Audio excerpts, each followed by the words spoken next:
Hola, hoy nos metemos de lleno en un tema que es duro, pero muy relevante. ¿Cómo sobreviven los civiles atrapados en las guerras urbanas de hoy? Tenemos un análisis detallado basado en observaciones, en datos de varios conflictos recientes. Vamos a explorar qué pasa cuando lo más básico, como el agua limpia, el saneamiento, desaparece. Veremos esas amenazas que van más allá de las bombas, ¿no? Como la contaminación a propósito o el riesgo biológico, y también, que es importantísimo, cómo algunas comunidades le encuentran la vuelta para resistir y sobrevivir. La idea es sacar las claves, las lecciones más importantes de este material para entender la cruda realidad de sobrevivir en ciudades bajo asedio. Bueno, empecemos a desmenuzar esto. Arranquemos por lo más inmediato, lo que se rompe casi al toque en un conflicto urbano, el saneamiento. Cuando deja de funcionar, los problemas crecen rapidísimo. El material describe cómo enseguida aparecen moscas, ratas, mosquitos, vectores de enfermedades por todos lados. Exacto. Y eso sumado a que no hay agua potable y se acumula basura, desechos humanos, es la receta perfecta para el desastre sanitario. Se disparan enseguida las enfermedades que se transmiten por la ruta fecal oral, como dicen los técnicos. O sea, por comer o tomar agua contaminada con excremento. ¡Qué horror! Hablamos de bacterias que causan disentería grave, fiebre tifoidea, cólera, hasta parásitos como la entamueva. El análisis recuerda casos históricos que ponen la piel de gallina, la verdad. En Sarajevo, durante el asedio de los 90, la mortalidad por diarrea aguda en niños chiquitos llegó al 18% en un solo invierno. 18%. Es muchísimo. Terrible. En Mosul, en Irak, en 2017, un brote de cólera afectó a miles. Y en Gaza, más reciente, con los sistemas colapsados, la OMS alertó de brotes de hepatitis A y hasta de polio. Es una cadena de consecuencias directas y terribles. Pero el análisis también destapa algo más oscuro: usar el agua como arma, la contaminación deliberada. Sí, sobre todo en lo que llaman conflictos asimétricos, donde las fuerzas no son parejas. Parece que es más común de lo que uno cree, porque es barato y es difícil rastrear quién lo hizo. Claro. Hay ejemplos documentados que asustan, ¿eh? En Yemen se habla de meter a propósito la bacteria del cólera en tanques de agua. Imagínate, un brote afectó a millones. Incluso intentos con anthrax en Kuwait, aunque eso no se confirmó en humanos, por suerte. Y no solo bacterias, ¿verdad? Mencionan otros tipos de contaminación. Claro. En Donetsk, Ucrania, detectaron un pico tremendo de plomo y arsénico en el agua. Parece que por disolver baterías y residuos industriales a propósito. ¡Qué locura! En Jersón, también en Ucrania, después de una retirada militar, encontraron cesio-137, material radioactivo de bajo nivel, en el acueducto. No te mata al instante, pero causa daño genético a largo plazo y un miedo psicológico tremendo. Uf. Incluso se menciona el uso de pesticidas clorados en Siria, como el lindano, para simular ataques químicos y generar pánico. Es que las redes de agua dañadas deben ser súper vulnerables a todo esto. Totalmente. Si no hay electricidad, se pierde presión en las tuberías. Entonces, el agua contaminada del suelo, de las cloacas rotas, puede filtrarse para adentro por cualquier grieta. Claro. Los tanques en los techos, que mucha gente tiene, se convierten en focos de infección si no se limpian. Y si vuelve el agua después de un corte, sin una purga profunda de la red, el contaminante se reparte por todos lados rapidísimo. Y sin laboratorios, ¿cómo se da cuenta la gente? ¿Cómo saber si el agua es segura o no? Bueno, ahí el análisis describe métodos de campo muy básicos, pero vitales, ¿no? Los sentidos se agudizan. Por ejemplo, si el agua no huele a cloro, mala señal. Significa que no está desinfectada. Ajá. Un sabor metálico persistente que no se va puede indicar metales pesados. Un color raro, turbio, amarillento, lechoso, también es señal de alerta. Confiar en lo que ves, hueles, pruebas. Exacto. Hay hasta una prueba simple con tintura de yodo, de esa que se usa para las heridas. Si echas unas gotas y el color desaparece muy rápido, indica mucha materia orgánica disuelta, o sea, alto riesgo biológico. Los sentidos se vuelven herramientas cruciales cuando la tecnología falla, definitivamente. Y para intentar purificarla, ¿qué se puede hacer así, en emergencia? Hay técnicas. Hervir el agua por lo menos 10 minutos seguidos Eso mata casi todos los microbios, bacterias, virus. Pero ojo, no elimina químicos ni metales pesados. Ah, importante eso. Muy importante. Filtrarla con arena fina y carbón activado, que se puede sacar de madera bien quemada, de las cenizas, ayuda a quitar la turbiedad y algo de pesticidas, algunos metales, quizá un 60-70%. Algo es algo. Claro. La desinfección solar, el método SODIS. Dejar botellas de plástico transparente, tipo PET, llenas de agua al sol fuerte durante al menos 6 horas.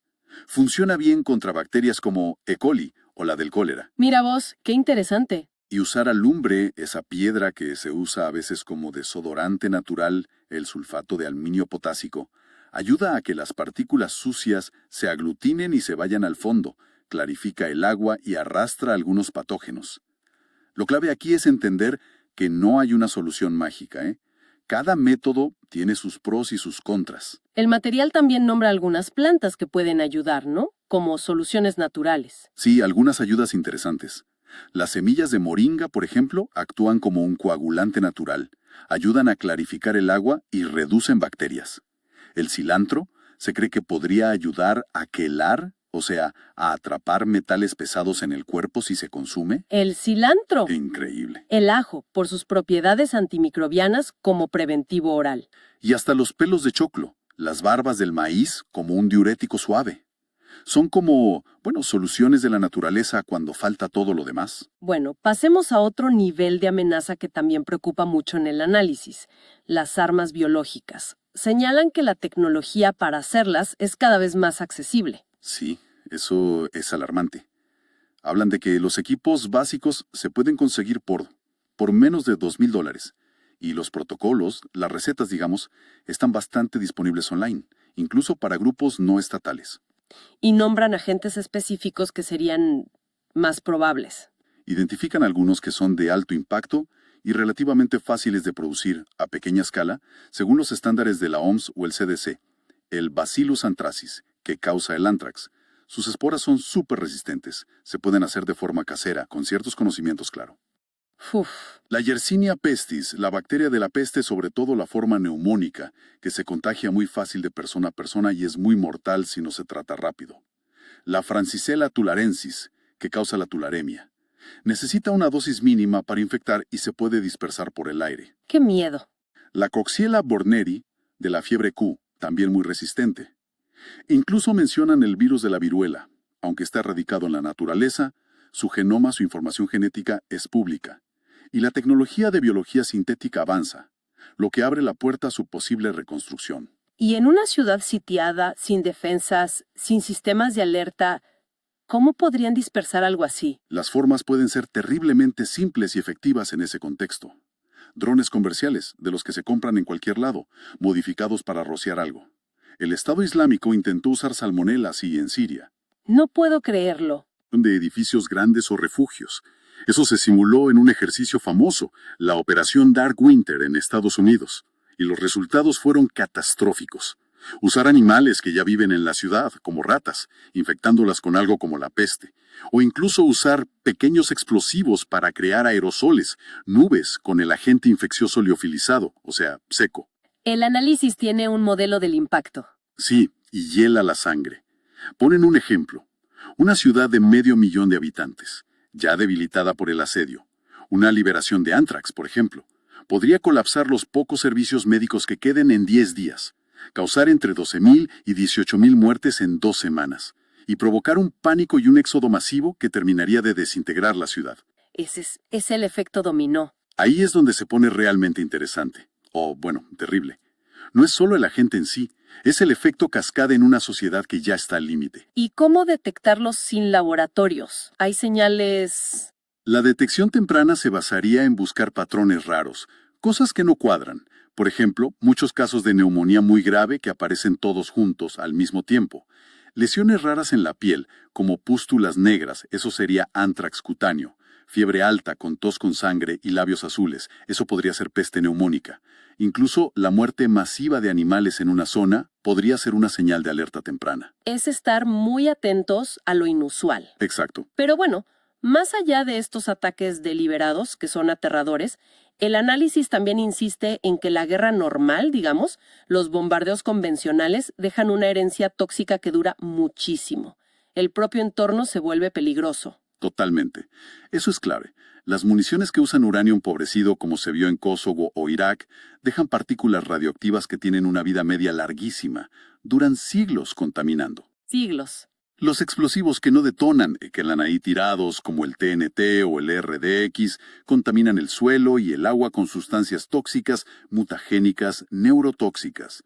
La destrucción de aparatos electrónicos libera una sopa de metales pesados, plomo, mercurio, cadmio, arsénico. Todo eso va al suelo, al agua. Exacto. Los incendios industriales, como el de la acería de Mariupol que mencionan, llenan el aire de dioxinas, furanos, cromo hexavalente, venenos muy potentes. Incluso armas como las termobáricas o el fósforo blanco dejan residuos metálicos tóxicos. Y todo eso se queda ahí, ¿no? No desaparece. No, y se mueve, y persiste. Los metales pesados se pegan a las partículas del suelo. Las plantas los absorben por las raíces y así entran en la cadena alimentaria. Eso es lo que se llama bioacumulación. El veneno se va concentrando a medida que sube en la cadena. O sea, ¿termina en la comida? Termina en la comida, en la leche. Otros compuestos tóxicos, orgánicos, se disuelven en grasa y se acumulan en el tejido adiposo de animales y humanos. Las partículas radioactivas viajan con el agua subterránea, se fijan a las arcillas del suelo, pueden acabar en la leche de vaca o en las hojas de las verduras. ¿Hay señales visuales o de olor para estar alerta? Algunas. Un suelo de color raro, medio naranja o amarillo intenso, puede indicar contaminación por uranio o cromo. Un olor dulzón cerca de escombros podría ser de explosivos sin detonar, plantas que se mueren de golpe sin explicación, agua con sabor metálico o que hace espuma rara. Incluso algo tan simple como la ausencia de lombrices en la tierra puede ser un indicador de que está muy tóxica. Suena desolador, la verdad. ¿Hay algo que se pueda hacer, según el análisis, para intentar limpiar un poco esas zonas con pocos recursos? ¿Algo práctico? Se mencionan algunas estrategias de bajo coste, ¿sí? Una es la fitorremediación.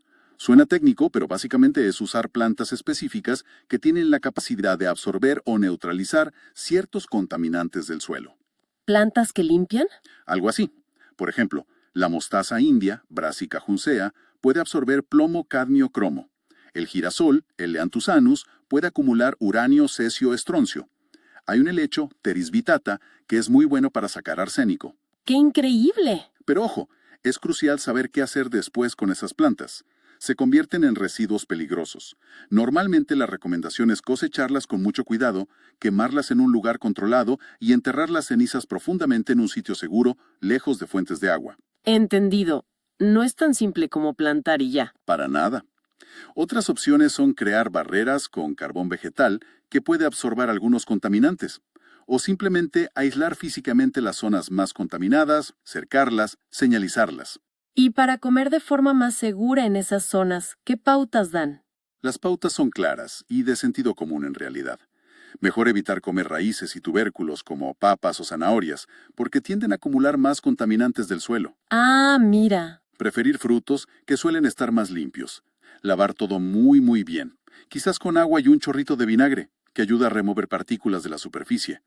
Y por supuesto, nada de consumir lácteos o carne de animales que hayan pastado en zonas bombardeadas o visiblemente contaminadas. El mensaje es claro.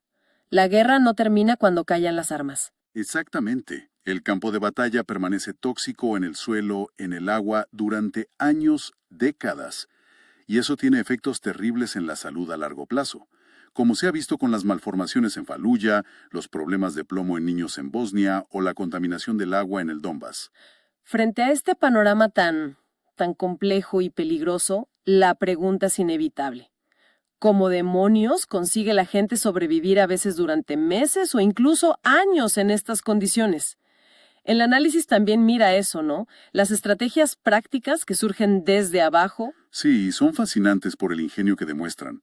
En cuanto a la comida, por ejemplo, cuando las tiendas están vacías, los suministros cortados, la gente recurre a lo impensable a veces. ¿Cómo qué? Microcultivos de brotes dentro de casa. Necesitan poca luz, poco espacio. Cultivar papas en sacos en balcones, en patios pequeños. La cría de insectos. Insectos. Sí, grillos, gusanos de la harina, tenebrios, son una fuente de proteína muy eficiente, sostenible en esas condiciones. Y por supuesto, aprender a identificar y recolectar plantas silvestres comestibles que crecen hasta entre las ruinas. Ortigas, diente de león, quelites. Hay muchas plantas urbanas que son nutritivas si sabes reconocerlas. Hay que volverse un experto en botánica urbana, casi. Prácticamente. Y en cuanto a la seguridad personal, sin ejércitos ni policía que protejan, la clave es la defensa pasiva. Volverse invisible, básicamente. ¿Cómo? Camuflaje para evitar drones térmicos, por ejemplo, con lonas húmedas o tierra. Barricadas improvisadas con sacos de arena, escombros, para protegerse de la metralla. Reducir al mínimo el ruido, la luz, y tener siempre preparadas varias rutas de escape, refugios alternativos. Redundancia le llaman. ¿Y la comunicación? Sin internet, sin teléfonos. ¿Cómo se mantienen conectados? Es otra línea vital que hay que reinventar. El material describe sistemas asombrosos que se han usado. Redes de mensajeros humanos, gente que se pasa información de mano en mano corriendo riesgos enormes. Se vio en Alepo, en Sarajevo. Impresionante. Radios de onda corta de baja potencia, a menudo usando códigos sencillos para proteger la información. Pizarras comunitarias en lugares seguros, donde se deja información vital, estado de los recursos, alertas, y algo fundamental que remarcan, un protocolo de verificación. ¿Cómo es eso? No creerse nada a la primera. La desinformación y los rumores son un peligro enorme en esas situaciones. Entonces, la regla es, confirmar cualquier información importante por al menos 2 fuentes independientes y confiables antes de actuar o de pasarla a otros. La confianza y la información fiable se convierten en recursos tan valiosos como el agua o la comida. Pero el análisis va más allá de lo material, de lo técnico. Se mete en un terreno muy delicado, el comportamiento humano bajo esa presión extrema, y señala patrones que pueden llevar a una comunidad a, autodestruirse. Exacto. Y lo enfoca no como un juicio moral, sino como una dinámica observada, un fenómeno casi sistémico. Se ve cómo puede colapsar la ayuda mutua, la reciprocidad que nos mantiene unidos en tiempos normales. Y surge la competencia. Una competencia feroz, no solo por comida o agua, sino por cualquier recurso, incluso por estatus o información, que son recursos simbólicos pero vitales. Se puede llegar a agotar desesperadamente los recursos locales, como talar todos los árboles de un parque para tener leña, sin pensar en el mañana. Y mencionan el rechazo a información. Sí, un fenómeno muy peligroso, el rechazo a información que no gusta o que asusta. Negar que hay una epidemia, negar que el agua está contaminada, minimizar los riesgos. Es un mecanismo de defensa psicológico quizás, pero puede ser letal para el grupo. El análisis habla de umbrales críticos, ¿no? Puntos de no retorno casi. Sí, es realmente interesante eso. Sugiere que hay ciertos umbrales. Por ejemplo, si la desconfianza dentro del grupo supera, digamos, un 40%, la violencia interna se dispara y la cooperación se hace casi imposible. Si la falta de agua potable segura se prolonga más de unos 14 días, las normas básicas de higiene colectiva tienden a abandonarse. ¡Qué preciso! Si no llega información fiable del exterior durante más de 3 semanas, pueden surgir líderes mesiánicos o ideas muy peligrosas que llenan ese vacío. Y si muere un porcentaje muy alto de niños, digamos más del 25%, la comunidad puede entrar en una especie de ague, de desesperanza colectiva, perder la visión a largo plazo y enfocarse solo en la supervivencia individual del día a día. Y eso activa círculos viciosos. Exacto. Lo que llaman bucles de retroalimentación positiva destructiva. La escasez genera violencia por los recursos, esa violencia destruye más recursos o impide conseguirlos, lo que crea más escasez. El miedo lleva al aislamiento. El aislamiento lleva a tomar peores decisiones porque no hay información compartida. Esas malas decisiones generan más miedo. Es una espiral descendente. Totalmente. La enfermedad genera estigma, el estigma dificulta el cuidado y el aislamiento de los enfermos, lo que facilita que la enfermedad se extienda. Y lo impactante que remarca el análisis es que estos patrones parecen darse independientemente de la cultura, de la educación previa, de la ideología. Son casi como una respuesta del sistema social al estrés extremo y prolongado. Qué duro escucharlo así, tan crudo. Pero, ¿hay luz en esa oscuridad? ¿Documenta el análisis también qué hacen las comunidades que sí logran resistir? ¿Las que no caen en esa espiral? Sí, afortunadamente sí. Y es igualmente importante entender esos factores de resiliencia. Se observan patrones clave en las comunidades que aguantan mejor. Por ejemplo, mantener y valorar roles funcionales que no son necesariamente de combate. ¿Cómo cuáles? Médicos, enfermeras, técnicos que saben arreglar cosas, maestros que intentan mantener alguna rutina para los niños, gente que aporta habilidades concretas y ayuda a mantener una identidad funcional, un propósito más allá de la mera supervivencia. Mantener la estructura social, digamos. Exacto. Establecer rutinas diarias, aunque sean mínimas, como reuniones breves al amanecer para coordinar tareas, compartir información verificada, tomar decisiones rápidas. Prohibir explícitamente la venganza personal y establecer formas colectivas, aunque sean improvisadas, de resolver conflictos internos. Evitar que la violencia se descontrole adentro. Fundamental. Y algo que a mí me pareció fascinante, la importancia de mantener un archivo de la realidad. Un registro escrito, aunque sea simple, y compartido, de lo que está pasando, de las decisiones tomadas, de los recursos disponibles, para luchar contra los rumores, la desinformación y la pérdida de memoria colectiva. Qué interesante eso del archivo. Los ejemplos comparativos que da el análisis son muy claros. Mencionan el este de Alepo en 2016, una zona muy fragmentada, con mucha lucha interna entre facciones, desconfianza. La tasa de supervivencia allí fue relativamente baja, alrededor del 31%. ¿Y lo comparan Con un barrio de Sarajevo durante el asedio, Dobrija. Allí, los vecinos lograron mantener una asamblea vecinal funcionando, organizaron huertos comunitarios, una pequeña clínica. Hubo problemas, claro, pero mantuvieron un nivel de organización y cohesión mucho mayor. Y la tasa de supervivencia fue altísima, cerca del 89%. La diferencia es abismal. Abismal. Incluso mencionan Leningrado durante la Segunda Guerra Mundial. A pesar del horror del bloqueo, el hecho de que el Estado soviético lograra mantener, aunque fuera mínimamente, ciertas estructuras científicas y culturales, ayudó a evitar el colapso social total que se ha visto en otros asedios. La conclusión parece ser que la organización, la estructura interna, el propósito compartido, marcan una diferencia enorme. Esto conecta con otro punto importante. La vuelta a los recursos naturales cuando la medicina moderna desaparece, que según el análisis ocurre muy rápido, ¿no? En 1 o 2 semanas se acaban los medicamentos industriales. Sí, y ahí la farmacopea natural, el conocimiento de las plantas medicinales locales, se vuelve vital. Ya mencionamos algunas antes para problemas digestivos o heridas leves. El llantén, la manzanilla. Exacto. Pero el material amplía esa farmacia natural de emergencia. La ortiga, por ejemplo, que es muy rica en hierro y vitamina K, útil para la anemia por desnutrición o pequeñas hemorragias. También se usa tópicamente para mejorar la circulación. La ortiga, que crece en todos lados. La milenrama, Aquilia millefolium, famosa por su capacidad para detener sangrados, es hemostática. La consuelda, Symphytum officinale, que ayuda a regenerar tejido conectivo, útil para fracturas, esguinces, úlceras. Pero mucho cuidado con esta. El análisis es claro, no se debe ingerir, puede ser tóxica para el hígado, solo uso externo. Importante aclaración. Importantísimo. Incluso mencionan hongos que pueden crecer en entornos urbanos. El moho verde azulado del pan o la fruta, Penicillium chrysogenum, de donde salió la penicilina.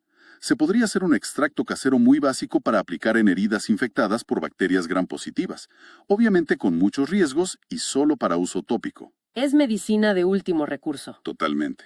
Y otros hongos que crecen en madera, como la cola de pavo, Trametes versicolor o el reishi, Ganoderma lucidum, que tienen compuestos que podrían ayudar a modular el sistema inmune o reducir la inflamación, según la medicina tradicional y algunos estudios. ¿Y para síntomas más críticos? Citan remedios tradicionales bien conocidos. La corteza de sauce blanco, Salix alba, para el dolor y la fiebre. Es la fuente natural de la aspirina. La corteza de roble, Quercus robur, muy astringente para diarreas severas. Hojas de tomillo, Thymus vulgaris, por sus aceites esenciales, para infecciones respiratorias en infusión o vaporizaciones. Y flores de lúpulo, Humulus lupulus, el de la cerveza, que tiene efectos sedantes para la ansiedad o el insomnio extremo. Es volver a un conocimiento ancestral, básicamente. Sí, pero, y esto es vital, lo recalcan mucho, usar estas plantas en un entorno urbano contaminado como el que describimos antes es un riesgo en sí mismo. No es lo mismo recolectar en el campo limpio que entre escombros. Claro, por la contaminación del suelo. Exacto. El protocolo de recolección segura es clave. Evitar áreas cercanas a carreteras, industrias bombardeadas, escombreras, buscar en parques centrales si los hay, patios interiores, incluso tejados si tienen vegetación. Intentar estar al menos a 50 metros de focos de contaminación obvios. Y lavar todo muy bien, imagino. Lavar todo a conciencia. Quizás con la solución de agua y vinagre que mencionamos antes, una parte de vinagre por 3 de agua, para remover partículas superficiales, polvo tóxico. Y siempre que sea posible, cocer las plantas antes de ingerirlas, aunque sea brevemente. Eso puede reducir la carga de metales pesados solubles entre un 30 y un 50%. No es perfecto, pero ayuda. El análisis hasta sugiere la idea de tener un kit de supervivencia, ¿no? Como para empezar un pequeño botiquín viviente. Sí, mencionan la idea de un banco de semillas de emergencia con unas 10 especies clave, fáciles de cultivar y con múltiples usos medicinales básicos. Nombran ajo, caléndula, manzanilla, menta, equinacia, llantén, ortiga, salvia, milenarma, sauco, plantas resistentes y versátiles. Y citan ejemplos históricos concretos de su uso en conflictos recientes. Llantén con miel para curar heridas en Sarajevo, caléndula para quemaduras en Alepo, infusión de ortiga para la anemia en Gaza. Muestra que no es teoría, que la gente recurre a esto. Bueno, hemos cubierto muchísimo. Entonces, ¿qué significa todo esto si intentamos resumir? La supervivencia en una guerra urbana es un desafío gigantesco, con muchísimas caras. Multifacético, ¿sí? Hay que lidiar con la falta de agua, con las enfermedades que explotan, hay que protegerse de los ataques directos, pero también de esa contaminación invisible que queda después, durante años. Hay que ser increíblemente ingenioso para encontrar comida y medicinas donde parece no haber nada. Adaptarse constantemente.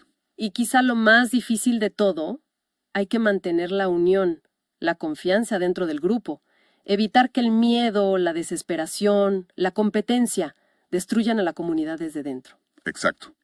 Y creo que lo más potente que sugiere este análisis, al detallar protocolos, recursos, umbrales de decisión, todo basado en lo que se ha observado en crisis reales, es que incluso en el peor escenario imaginable, la planificación, aunque sea mínima, la organización colectiva, la disciplina, no son lujos, son herramientas de supervivencia fundamentales. Marcan la diferencia. Pueden marcar la diferencia entre resistir o colapsar como grupo.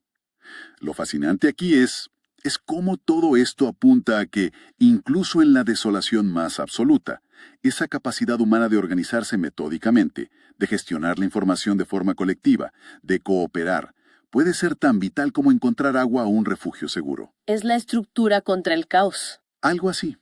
Y esto nos deja una pregunta importante, creo yo.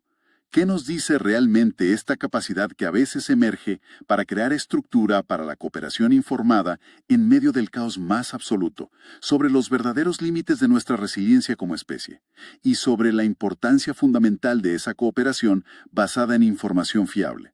Es algo para quedarse pensando, ¿no?